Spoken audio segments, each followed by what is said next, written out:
Hey man, He threw you hey, into it, Jesse. He got it on tape. hey man, you gotta do what you gotta do, bro. Hey, No, did he?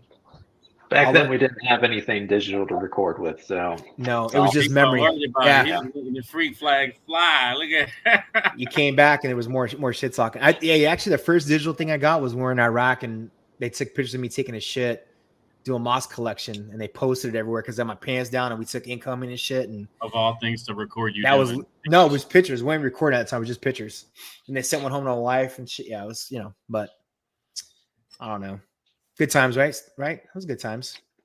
I mean, I don't know. Steve and that don't get gear, so maybe they had a similar experience doing hotel stays or something. I don't know, I but mean, the craziest thing that we did was we got to operate the air crew version of what a air crew or what a decontamination line is for ground crew. Like if you're in a location that gets slimed and you got to process from one location from a dirty spot to a clean spot, whether it's clean side of base, dirty side of base, whatever it is, or even in and out of the airfield to fly out.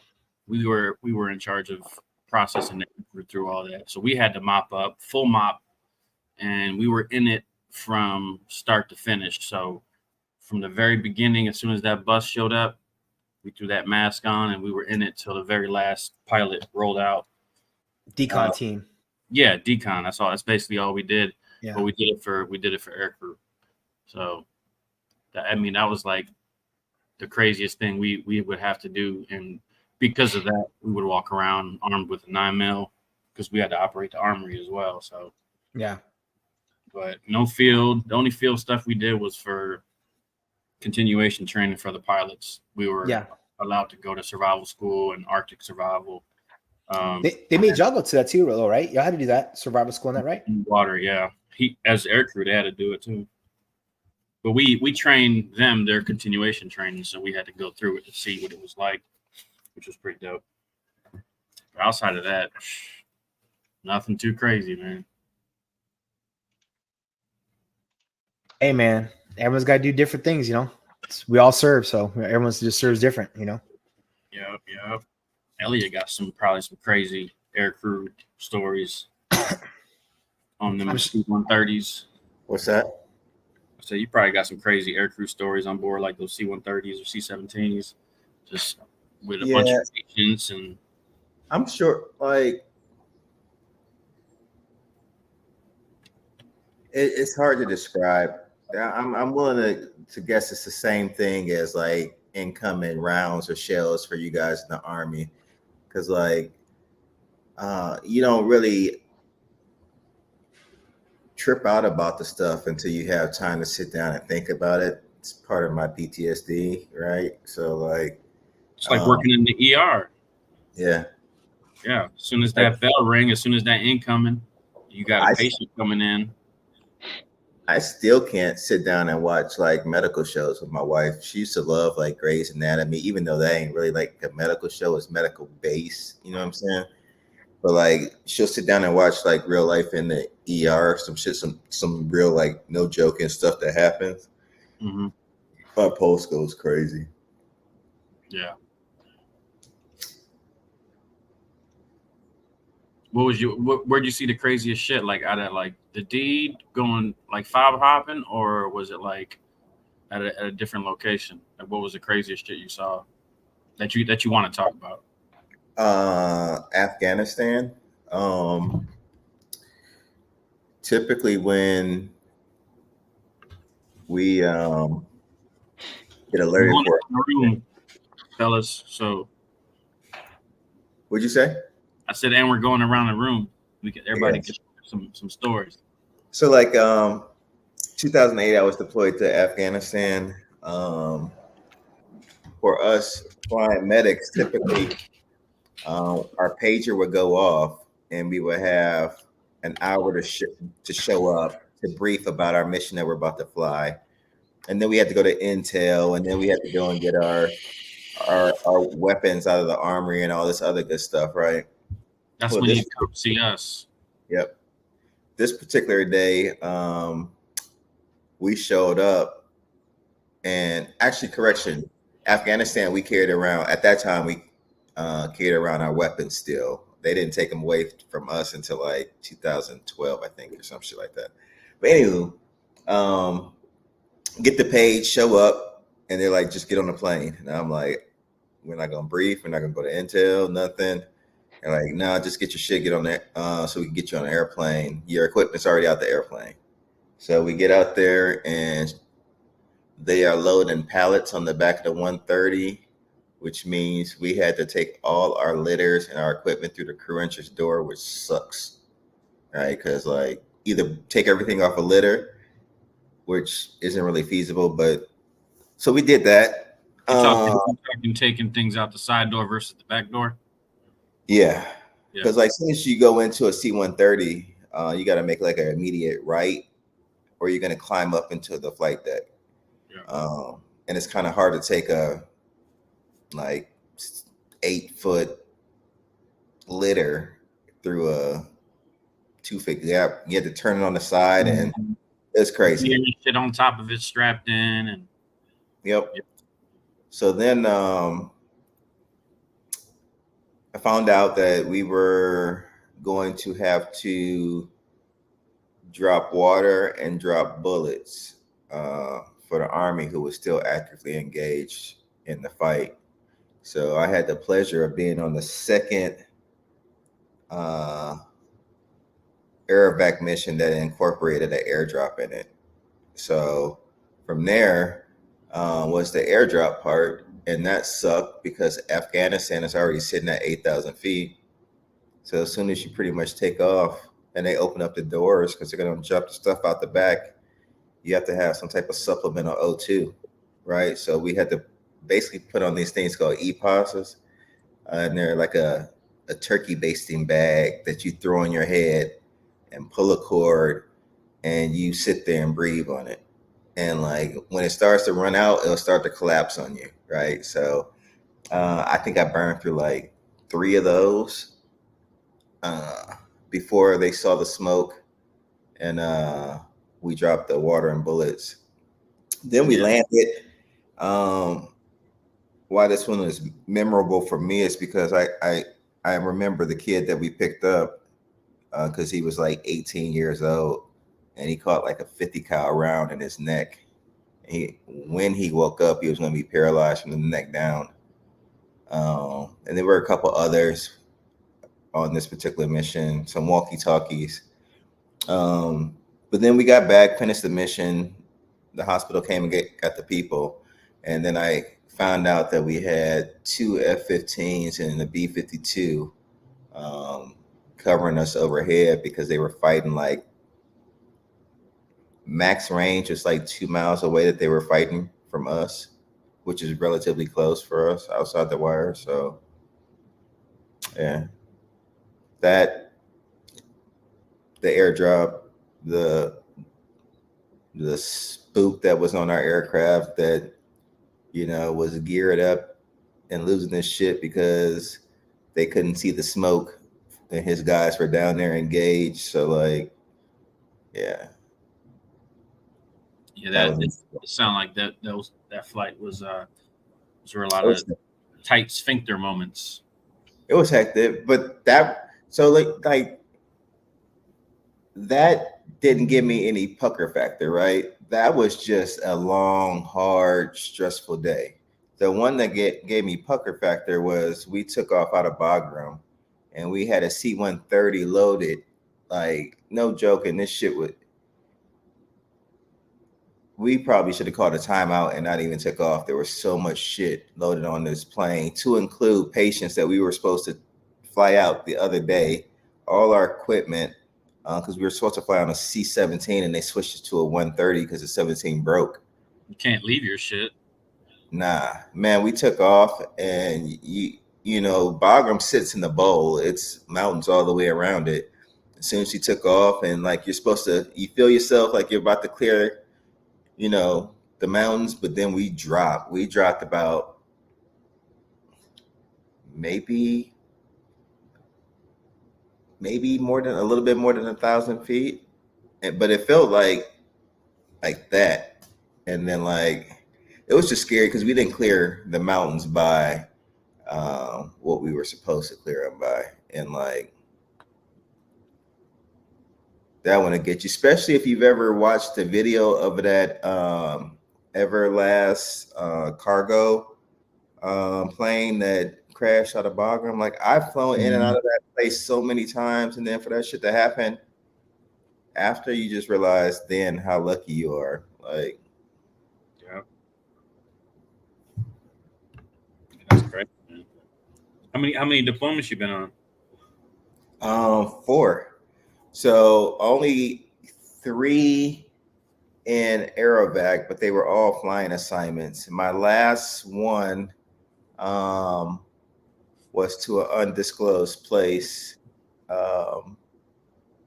that if you read the news or just watched the news, that drone that killed the army cats kind of close to Syria, we were somewhere in there. And that was the only time I've ever been a ground medic. We were basically supporting the F-15s and the drones that were bombing the shit out of people, and you know the bad guys in Syria. You were what, dealing with the aftermath? Nah, we were just supporting them. So like for a medical side, we were just a Row 1 facility, which means like we were the first aid station. The upgraded, like we were the first aid station coming in from the dust offs out in the field. Yeah. Right. And then we would get them to a higher echelon of care from there, whether we were aerovacing somebody else out, or at this particular place, we could drive and they could be seen in the local facilities. But yeah, that was another one, man. Because again, I was relatively close to that place too, and I mean, honestly, for me to make it through all my deployments and physically be unscathed, that's almost good enough. Yeah, man. God bless that for sure. Surely. I really don't want to hear Josh's voice, but Jesse, man, you got some stories to share? Or we can pass it on. No. I say my stories are my stories. The only thing that really, for a small amount of time, gave me some form of trigger was being out in Afghanistan.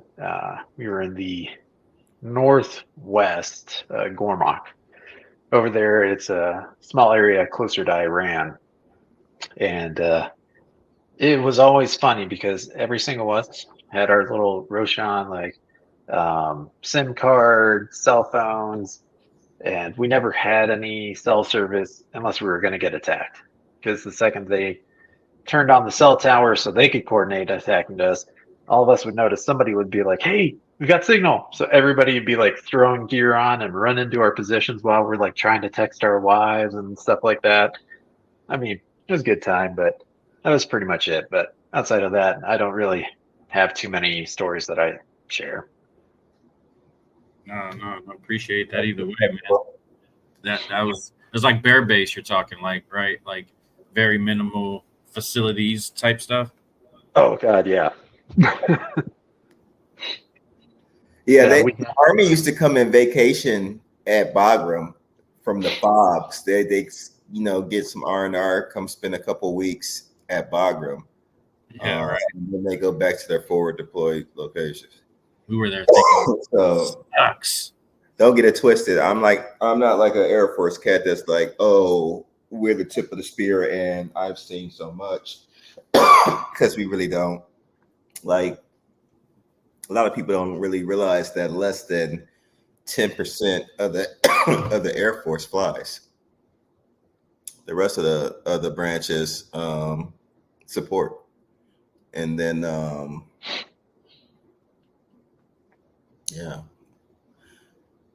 for medics, man, I mean, honestly, like my personal opinion, if you meet one and they tell you that they have no lingering effects of seeing only the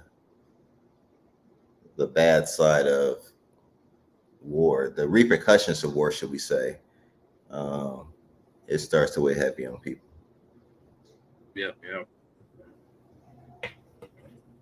Yeah, those people that are good at compartmentalizing shit. You know what I'm saying? Oh yeah, Shauna didn't know anything. She could be sitting next to me and like, she gave me that side head turn, like for real. And I'm like, yeah, I didn't want to tell you that a couple of days after it happened. Yep. What you got there, Minnie? You got some more stories. Oh man, I got no stories I'm gonna share on camera. I'll say some funny stories. Steve, you ain't got one you can share that's good, man? No, go ahead. Tell us some fun stories. I'll tell you a funny story. I'll tell you one of the funny stories back from oh man, Afghanistan. One of my deployments, Afghanistan. So we were there. This is my first deployment. We were there, and we, of course, I'm a gun bunny. So our job is, hey, when the base starts getting rounds coming in, we go out to go shoot. And I never fucking forget it. So we're living in a tent, and we had a generator that ran our tent for power. We're on a COP, and it's a combat outpost. So you have like 60 people total on the whole little tiny area. And I never forget. We got incoming like 2:00 in the morning. So you get a call on radio. You have like seconds. You got to run out. You got to start shooting back. And not my section, but the other section I had with me. I'm not gonna say his name, but like, hey, he's down. So of course, everyone in their head like, oh shit, like one of our guys went down. But your job is to run to the gun to shoot back because you're getting incoming into the base or to your cop. So we shoot our mission. I don't remember how many. I don't remember too much of them. It was years ago, but I do remember we go down to one gun shooting. The other gun shooting my crew. Hey, we're done shooting. We run over to check on this guy, and it literally was when he was running out of the tent. He ran into the fucking generator that was giving us power because it's pitch black. We had nods, but when you get that call, you just run out and you kind of your eyes get used to being every night going out and shooting. And he had ran into the generator, broke his nose, and like fucked up his ankle and knocked himself completely out. We had a guard tower probably 20 feet from where we used to shoot it that we used to man ourselves. Then we had like 8 guard towers total. The other soldiers that we had was the infantry platoon. We would do those. So of course, the guy in the guard tower sees him go down. He doesn't see like anything else. He hears it and he looks down and he calls his name out on the radio to us, hey, he's down. And it turned out that he had knocked out. So when he calls this, though, he calls this on all the guard towers. So of course, our TOC, which is your operations center, immediately calls for air medevac. And where I was at, we were right on the border of Syria, and we were a hot base, so we used to get a lot of shit that would, if we called, meant like, hey, we need you right now. Like we were surrounded by mountains, all that shit. And it turned out he had just knocked himself out and shit. Air medevac came in. We, of course, we have nods on and we're checking his body, cut all his clothes off, the normal stuff you do, which Elliot, I'm sure could go way more detail, what you do for checking checking people, but no bullet wounds, no exit, no entry wounds, no blood. He's out cold though, like non-responsive. He's got a heartbeat. I can feel his breath. All right, hey, stabilize him, get him on the bird. And we get a call like, 10 minutes. Hey, bird's coming in. We mark it with the IRs, load him up. He takes off. Of course, all of us were worried. We have no idea what happened to him because nobody saw. Because when you get the call, you just run out the tent. Like there's no, everyone knows their job. They do their thing. Come to find out, he had just knocked himself off. So he had a really bad concussion. He had a huge welt. And what he had done was it was a very old generator. The exhaust pipe went out the side like a foot. So he didn't actually hit the generator. He hit the pipe. And back then, we didn't care if we had gear on or not. It was get out. If you can't get your gear, guess what? Fuck it. Just get out. Right. And so he had hit it on his head, just straight on, boom, and like knocked himself completely out. No helmet, nothing. No. So, Iraq was different. Afghanistan, I can't speak for everybody that was in Afghanistan, but like where I was at, it wasn't if you could get gear on. We had our gear by like on this railing outside of our tent. But it was like, dude, like we're in tents. If they hit us, they're going to hit us. And the most important thing was to run out to the gun versus making sure I have all my gear on, we didn't go. I never on this deployment. I didn't go outside the wire for Afghanistan. My job was to shoot. Anytime we got incoming in or a unit was out and they needed fire, we shot. So you could be in your underwear and your socks racked out. You get a call. Hey, if you get it, you get it. But you know, you had seconds to shoot because people are counting on you, or you're getting rounds in, and if you don't shoot back, they're gonna keep shooting. But anyway, he had not ever have anybody there with their ear pro on and stuff, their headgear, their comm and stuff, and wearing. No, I used to have a video. I was in. Did I never forget? I was in. I was at Boxers. We had scheduled missions we do at night. We called terrain denial, which is you shoot artillery rounds up, elimination, to let them know like, hey, we're watching you. And then was the place you at like, was it comparable to like Coringo? Yes, exactly like that. Yes. Okay. You know what that is, Steve? It's a shithole. Yeah, we had no phones. Yeah. We had nothing. We didn't have no PX on that shit. We had look it up on YouTube. It is KORENGAL. Yeah. I had two buddies there. Our supplies was brought to us on a chopper. So like we didn't get mail for the first 9 months just because they couldn't. So we were at the base of a mountain and we had all these mountains around us. So we were literally sitting ducks. So it was pretty cool. That's like a dope Airbnb. Yeah, it was awesome. It was great. But anyway, he had knocked himself out. He had his huge bruise. It was funny as fuck. He came back like after a week or two, and we had a bunch of close calls and quite a few of my deployments. I would say stories, but there's people that know me that I don't want to say anything on camera with them, till I'm retired and shit like that. But with I had quite a few pucker factors. I say my best deployment was 04 with Jesse in Iraq. That was pretty cool. I don't know if Jesse remembers some of the times we had out there, but it was cool going there. Yeah, listening to this reminded me. You remember Slack, right? Yep. Yeah, big old 6'5" Slack. Black dude from Mississippi. Yeah, partially narcoleptic, was the commander's driver for a little bit. I remember that. Yeah, I remember you going to say. I still remember it. It's like, why didn't you tell me you're a narcoleptic? Well, I didn't think it mattered. You're my driver. Yeah, hilarious stuff. I remember we had incoming while we were in Baghdad together, and it was some form of like small rocket attack, and most of us were like in a hard structure because we just moved from soft area, temporary tents to an actual barracks. And we had like these 5 porta potties out by the door. So that way, you had a place to go, because go figure, they built bathrooms, but we couldn't use them because there was no plumbing. They literally just put the toilets on the ground. Like, great job. Wait, what's wrong with that? I mean, as long as you don't overflow it, but then somebody's got to go and scoop all that out and, got to restart everything. But yeah, I remember we took that incoming, and I think that was the one that we actually got, the one that landed in between the buildings that peppered everything.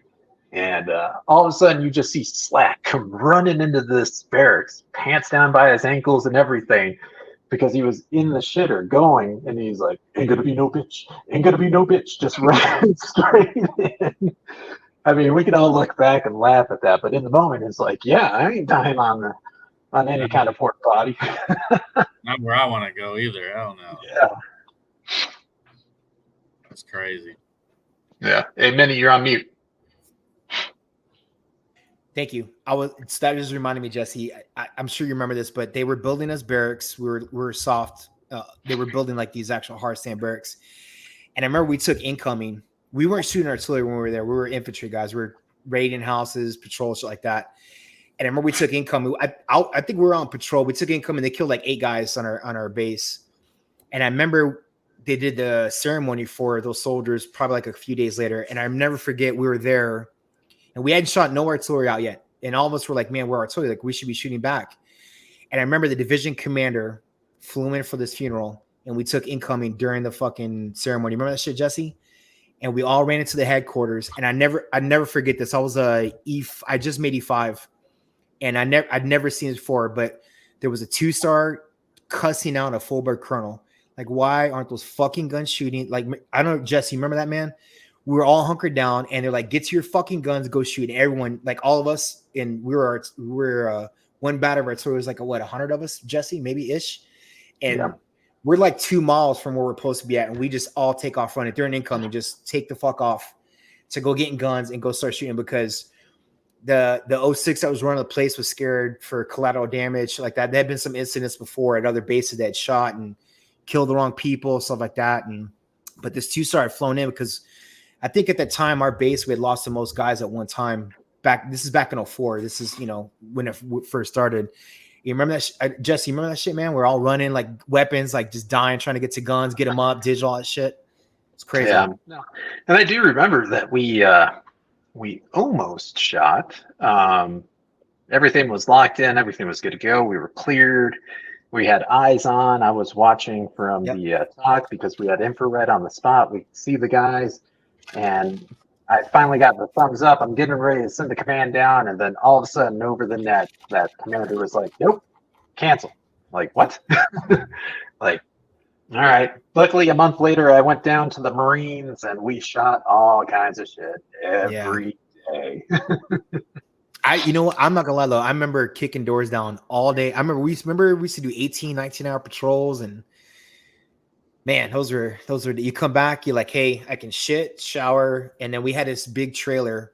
It was a semi trailer that had like 8 phones in there, and you would stand in line for hours to call. And I remember they had just put it in. And I remember we get off patrol, and I'm waiting in line. I finally get to the phone. I'm talking to my wife. We had just gotten married too, like 2 months before, and we get incoming, and one of them hits the trailer and blows the whole trailer. I remember they were searching for me. They thought I was dead. And I had to run all the way back to my talk to let them know, like, hey, I'm good. Cause whenever you get incoming out of that, it's a full accountability. Everybody, hey, Minnie, Steve, Doge, Jesse, you're live out shit. But I remember I was talking to Cindy. I was like, hey, baby, you could hear the whistle coming in. Gone. I forgot it was like 2 months, no phones at all, nothing. It was so shitty. I still have the letters though. Me and Cindy wrote letters. That was one thing we did do. I still kept all of them. All the letters we used to write back and forth and mail and shit like that. But yeah, it's kind of funny.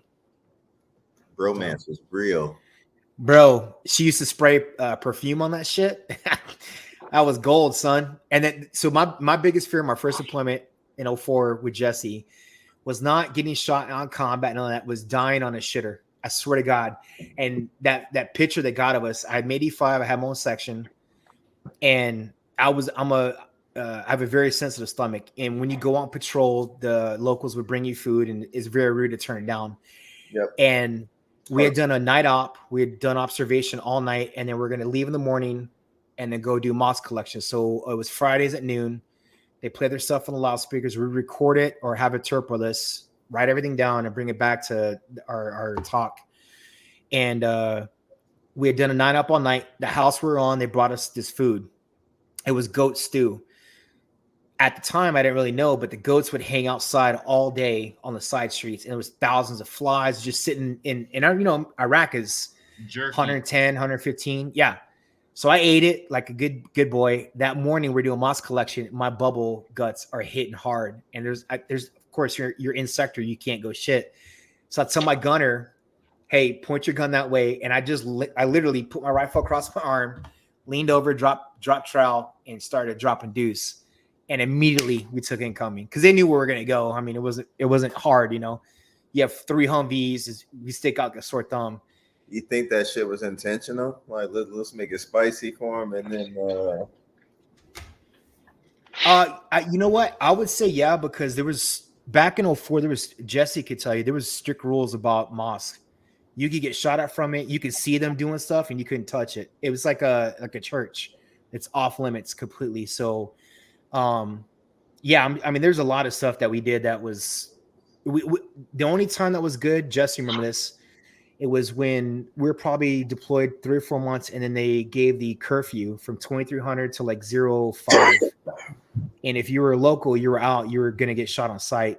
But a lot of time there was a lot of rules and stuff that you couldn't do anything. So I don't know. I mean, it's not hard. Like, you're Americans, you're in Humvees, they're loud as shit. You hear radios going off, you see it, it's a small little, we used to call them mahallas, like little towns. And so you're pulling in, like, it's very easy to know, and you don't know who's good, who's bad, obviously, So there's some shit that happened that was like, yeah, we were probably set up, but it is what it is, Now we lost a good friend of ours from another unit member, Jesse, when he on Rod Irish at Checkpoint 8. Yep. That was he passed away because rules of engagement, you couldn't engage certain targets, and everyone saw this target and you can't engage him, and this person threw some grenades over and ended up killing a person, a senior NCO, very good person, very good dude that we'd done tons of patrols with. And so, but yeah, there's a bunch of shit that I would say our hands were kind of tied behind our back, Jesse. I guess more like presence, I don't know. What do you think, Jess? It was just tough for everyone. I mean, because yeah.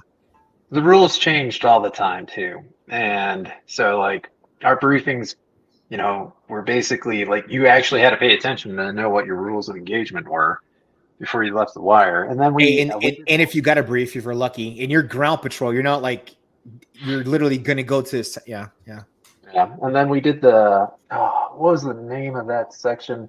We had to go do outer cordon for like the Mustangs or something like that. So what happened was we had a base. We had a Rod Irish was right outside our base, which if you've been in Iraq, Rod Irish gets hit with IEDs. There was a train track and there was a Mahalla. We had a tactical checkpoint set up, and so you stop cars, you search them. You have this. Remember, we used to have this little book of all people were looking for cars and shit. So this our battery, different platoon was searching these cars, and a dude in a fruit truck, I think it was, matter of fact, walks out with a briefcase, drops in a car, walks off, blows, kills a whole bunch of people. And finally the commander is like, hey, we're going to go search the entire fucking town of like, what, 1,000 people, Jess, I think? Yeah, it was, I swear it was more. It was massive, and we outer cordon, checked houses, cars, but yeah, go ahead, Jesse. That was a backstory. Yeah, no, I mean, I just remember like it was kind of chaotic too, because wasn't that leading up to the election as well? It was right before the election. Yep. Yeah, Which so like whole nother story. everybody was on edge. It was kind of crazy. So like, we would be doing what we could. So everybody and their brother that had like a laser pointer while we were out there, we were using those to kind of get people away from us, just because they didn't know that we didn't have like, laser sights or anything back then. Yeah. But it was just something to keep them away, because we're just trying to keep all kinds of crazy distance. But people were like, man, it was wild. Like just the energy from that. And then like at the same time, we've got people kicking down doors. You can hear gunshots in the background. Everybody's kind of just like worried about their little neck of the woods at the time. And then, remember, we slept out in sector. There was no coming back. We were out there for forever. Yeah. And then a month later was the elections, and that shit was wild too. Well, I was going to say our Mahalla that we had was the last site that was open. Mm-hmm. And everyone else had got bombed, and we were the last standing. It was the first election they had in Iraq, and we had the last voting area. It was shit. So yep. But, yeah. Steve, what about you? Good day for Kaz. It was. Yeah. What about you, Steve? You got any good stories, man? Funny stories? Anything crazy? I got one while you think, man. Like, go ahead. So before we would fly, we would go get our intel brief, man, and you would be. Hey, baby girl's calling me right back. Amazed at like the stuff that you would hear. Like at one point in time, it's babe. Love you. Night. All right, sorry. Daddy duties. But at this one briefing, we found out that like one of the local warlords, his brother-in-law was like working as one of the local nationals, checking people as they come in through the gates. And I was like, what the fuck? Like a undercover boss type shit. Like he was like related to dude by blood, not by blood, by like, through Marriage. marriage and whatnot. But like, I'm like, yo, like, why, why? Like, Yeah. is there some? Why haven't you guys fired old boy yet, or something like that? Like, is there some union I don't know about? Yeah, that sounds compromising. I guess they just want to watch him and whatnot.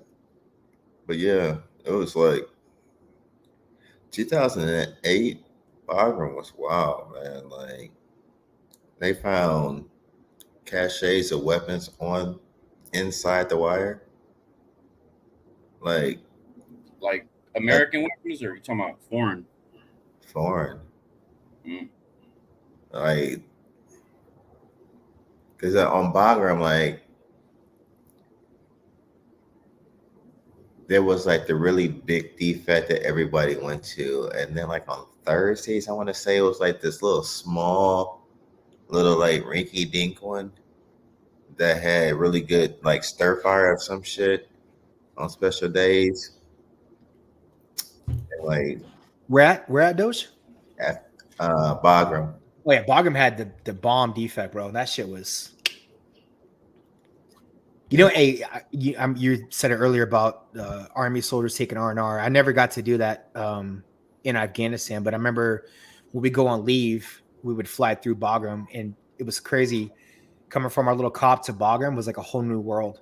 Like, because Bagram is so massive, and all the amenities they have there. It was like, oh shit, man! Like, you turn your weapon in, like you didn't have to carry a weapon. Like, I remember it reminded me of like my old deployments, but I remember like falling asleep that night and waking up like middle of the night, like, oh my God, where's my weapon? And then going to defect, and there was like, I don't remember what defect it was, but they made subs and they're like, hey, you can get whatever you want. And I was like, oh my God, this is, I want this, I want this, I want this, and housed it. Of course, I went to Afghanistan, bro. I was 160 pounds when I went to Afghanistan. When I came back, I was 103 after my deployment, just because of lack of food. It was bad. It was bad. Everyone thought I was sick and shit. It was funny as fuck, man. I was 3? Yeah, I was anorexic looking, man. All so we had the battalion deployed. We all went to different spots. Certain cops went to very outlying spots, and sometimes they didn't get food, man. Again, everything got flown in. So hey, guess what? The only thing we got, the local interpreter would go buy cigarettes, and that was what kept me going. Cigarettes and coffee. That was it. We drank the local shit, and so. So, well, shit, I'm probably sure, like, for you and Jesse, like, the places you were at, were they like 100% all male? In all my deployments, so the first one there was females, but it was a bigger base. It was Fob Falcon. We had females, and then my Afghanistan's we had all male. We had a female vet that would fly in. We had a donkey on every cop I had, and it was a gift from the locals given to the cop. So the Army was it was funny. I used to joke about this. We couldn't get food in, couldn't get water, couldn't get mail in, shit like that. But they could fly that vet in to make sure that donkey stayed alive. And then toward the end of the deployment, the one donkey we did have got blown up in an incoming, and it was a huge deal and shit like that. But it was all male. Donkey got pregnant.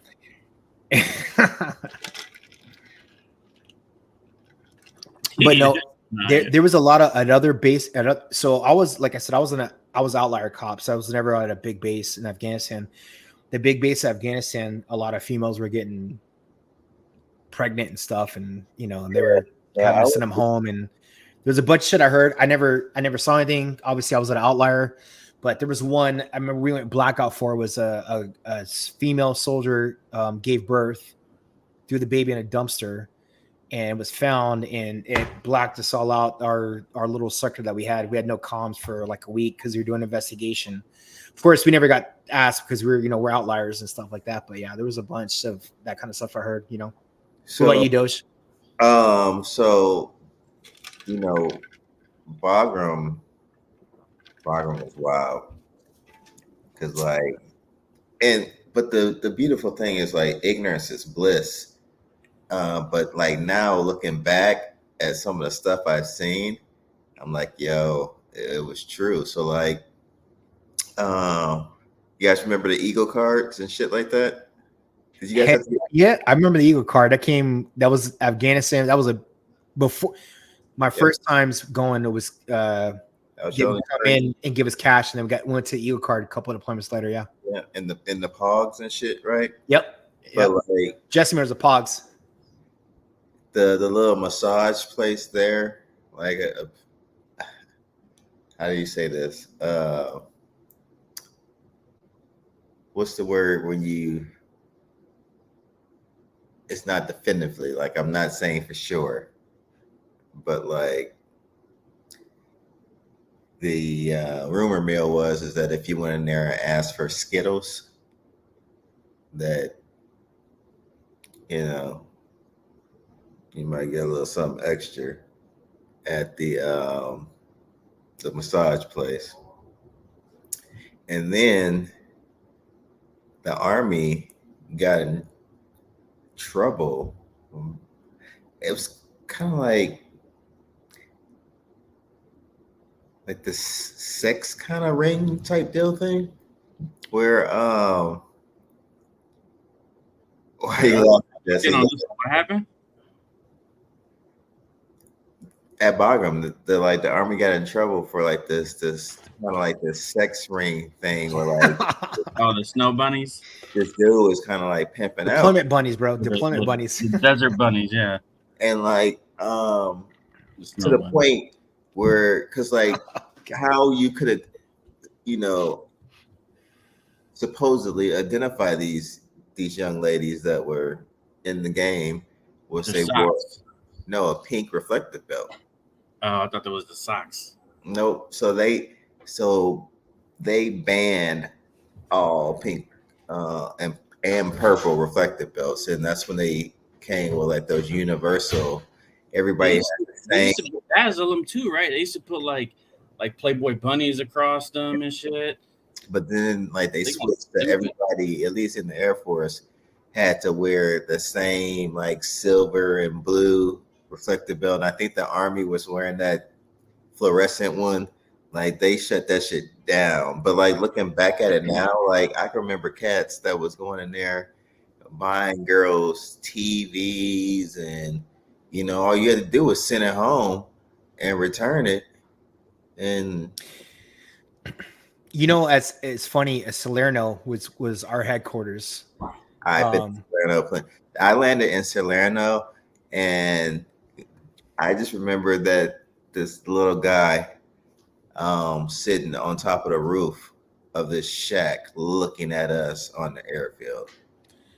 So Salerno, we did aerosol missions. We fly in from our cop to Salerno and out from there. Could we go to Salerno, do our brief, and fly? But I remember one of the times I flew there was a rumor. I don't know if it was true or not, but some of the females were doing guard duty, and they were selling activities for drugs because the Afghan army had drugs, and there was a lot of like jet ski trips and bingo night. Yes. Yep. Okay. And they were getting activities correct. They were getting knocked up and stuff, and there was a huge deal there. I wasn't at Salerno, in and out for leave and stuff like that, but I remember that was one of the big ones. And then the other thing at Salerno I remember is we had to wear a PT belt everywhere you went. I'm like, why? Like we're in Afghanistan. Like I'm just let me stick out even worse than what I am already, where everyone could just watch us and just shoot. If another thing on deployment for Afghanistan at Salerno was they had these like little gators, because Salerno was huge. You had an airfield for C-17, C-130s. We had another airfield for the choppers, and I mean, huge area. I remember when I flew in from my first deployment there. then like 9 months, I was going home on leave. And then, we fly back. I meet my first sergeant, do my thing, and I'm gonna go to the little PX I have. And hey, take the Gator. So I take the Gator. Me and like 3 other guys, we drive up. I parked it outside. I didn't think anything of it. I come back out and have a ticket because there was certain parking spots for the Gator to be at, and I didn't park it there. So I got a ticket from the MPs, which in deployment back in the day, there was MPs that would fucking patrol your bases and your cops deployment. Like we're talking in combat and give tickets. So I had to, I'd go back at my first sergeant, hey Top, like, look at this. I got a ticket. The fuck? He's like, man, throw that shit away. I was like, all right, cool. But I thought it was fucking hilarious. Like, here at this base, you're doing this. And if you go to my base, like it's a whole nother world. It's like third world country where I'm at. Here, oh man, it's crazy. I got something sort of similar to that. There you go. We had a pickup trucks that we were issued because I was in like a 2 deep slot, 12-hour shift, 12 to 12. I was day shift. Other guy was night shift. So we would just hand over the key during turnover. And so I had this pickup truck, and I would go to the gym during my shift because it was a 12-hour shift, and you're allowed to go to the gym. So I'd go to the gym, park the pickup truck at the gym, but it's a GOV, right? They're all fucking GOVs out there, right? There's some that kind of aren't. They look a little different, right? But for the most part, they're all fucking GOV. So I get it. You're not supposed to leave the key in the truck. But I leave the fucking key in the truck because I'm going to the fucking gym, right? So I'm in my PT gear with my reflective belt on because, God forbid, you're muted. I was talking to baby girl. Sorry. Oh, no, go ahead. So had my reflective belt on and everything. And I go outside and my truck's gone. Like I get done with my workout. I had a good workout. I go out there and I stop for a second and I'm like, yeah, park on the other side. Like there's no way I park here every day or every night. I was like, there's no. Went back to the front. I was like, yo, did anybody turn in some keys or say that they had to empty the parking lot? Because it was like midnight, like I had got off work, got my workout in. So I had to call the guy. I'm like, look, dude, I can't come to do turnover because I don't have the truck. And I had to blast a message out on one of our base like org boxes. And then I got a call from the gym saying, hey, I found your truck. And I'm the idiot who had to like report it to the unit saying that somebody took the truck. Like, you know what I'm saying? Can you like put a bolo out? Like somebody found it or something. Like who the fuck would, So I go back to the gym, the fitness center calls me and I go back there because I had left them my number. They go, yeah, somebody just turned it in. Said they saw it and they thought the truck was unsecured and they took it. I said, one more time. You got to tell me one more time. He repeated the same thing. And I was like, did you get any information from this guy? Because I wanted to reward him. And he was like, no, unfortunately, we didn't get his ID or anything. I was like, man, this motherfucker. And he didn't even park it in the same parking lot. You was going to reward him, huh? Yeah, I was going to. Yeah. Yeah. Hey, I got a funny story for you, man. On deployment in Afghanistan, my first time there. I get there probably like 2 months before everybody else does, right? The chief I changed out with, I knew I was really close with, but long story short, my guys get in. We immediately take over duties within like 12 hours of all of our guys landing on this cop. So we get there, there's no process, and we go meet who's running our cop, which is an infantry first sergeant. And he talks to us and, hey, you're gonna have this guard tower that you own, that you have to make your own internal schedule, right? They have to check in with the sergeant of the guard, all this stuff. So in this guard tower, they're wood towers. So you have head-scope barriers that are 8 foot tall. So it's a big box filled with sand, barbed wire on top. The guard tower kind of sits right over that. You have, Mark 19, 50 cal, 249, different weapons, and you have pin flares. Some people are not familiar with pin flares. A pin flare literally looks like a pen, like this. You load a flare in the top, and on the bottoms, it's like what diabetics use for insulin. It automatically, you hit the button, it automatically injects. So this pin flare, the idea is if you're taking contact, you shoot the pin flare toward, you call it out, you shoot the pin flare toward where they get shot at. Everyone watches the flare go out, and they hey, at least this is a general direction. So I had this one guy, we nicknamed him Iceman. We ended up chapping him. He went AWOL from Afghanistan, which is a whole other story. But he's in the tower first shift and he's fucking around with all this stuff. And he fucking loads a pin flare up. And just to have, he's loaded to have it ready, right?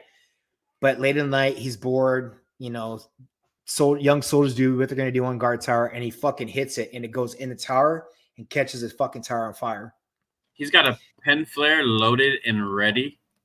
Yeah, you always had one loaded. All you had to do was hit the button and pop it. Yeah, because you don't want to take time to load it, right? But the funny part was he popped it inside the fucking tower. Now, mind you, we're not taking no fire, nothing. He just in the guard tower. Wait.